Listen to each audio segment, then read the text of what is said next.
Now, your thinking, the content of your mind is of course conditioned by the past, your upbringing, culture, family background, and so on. You have been programmed just like a computer by your family, by your friends, by your pastors, by your teachers, by everybody who's come into your life, played an instrumental part in your life. You have taken something away from them. You have to wake up to reality now.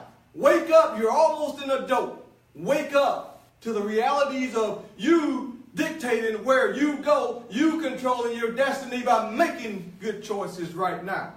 Don't get caught up in the moment. The moment lasts a moment. But some of the consequences of those moments last a lifetime.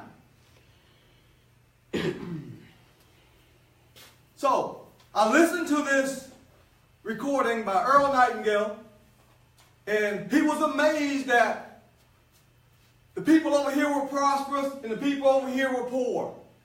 And in his mind, he was like, what is the difference between the poor and the prosperity people? What's the difference? So he did an assessment on 100 people. All were ambitious, all similar position in life. They could all read, and they all wanted to be successful. But when they all got 65, one was rich, 4 were financially set, 5 were still working, and 54 were depending on someone else to take care of their needs.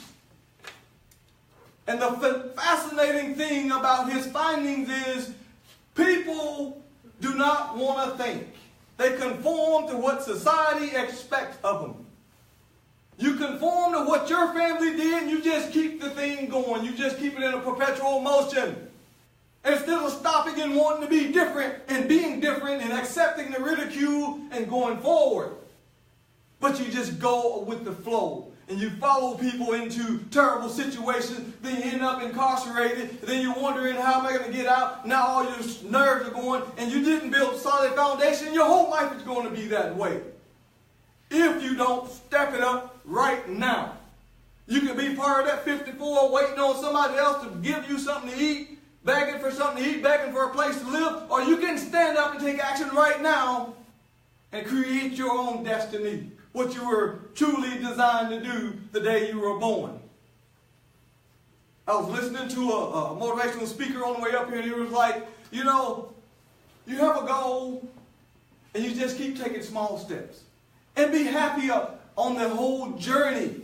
Don't expect you make your mind up that you want to be a multi-millionaire and tomorrow you're going to have it. That's a 20, 30-year journey for some people. But you can do it. You can do anything you want to do. Put your mind to it, you can do it. There's a song about that, isn't it? Have a vision for your life. Exactly where do you want to go? What is your vision? 5 years from now, 10 years from now. What do you want to do? You need to start having these plans right now. You need to start planning what do you want to do in your life. When you have a dream, when you have a vision, now you got somewhere to go and you got something to live for. You have a purpose now.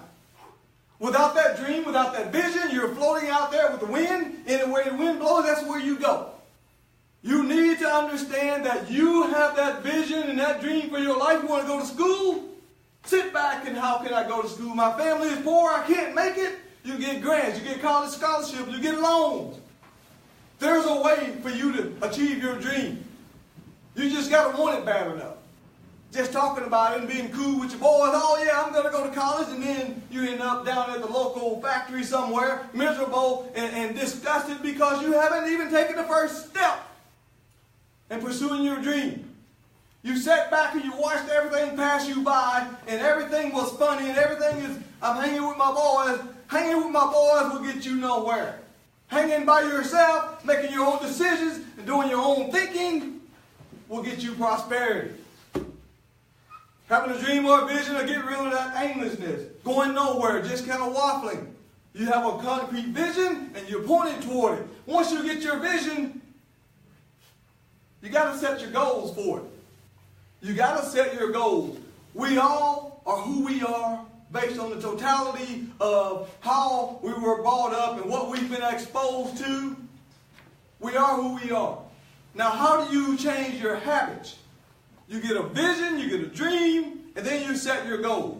And then you focus on achieving your goals along the way.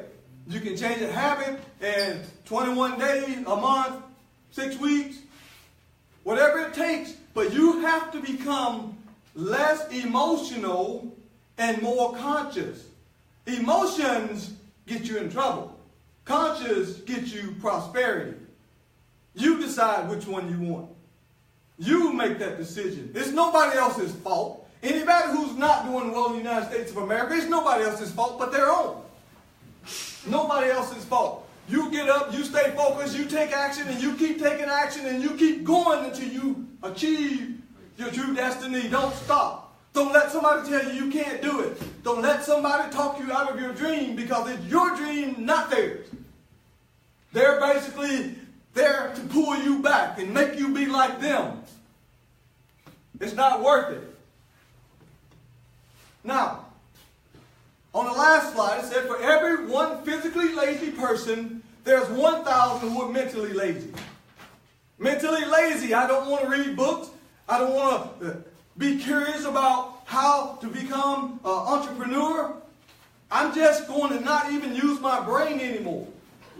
And your brain is much like your muscles. If you don't use your muscles, they atrophy on you and get weak. And then they become flabby. That's what your brain does. Your brain needs exercise. Only way when you come, and I'm speaking from experience, when you come from an impoverished environment and you don't know which direction to go, but if you start reading books on real estate, you start reading books on becoming a doctor, you start reading books on becoming a lawyer, you start planting that information in your subconscious mind, and you start reading it back to yourself all the time, then your mind can start making things happen for you. But as long as you follow, you don't lead, you don't stand up, you don't realize who you want to be, then you become what you become. That's the way life works. You got to have faith.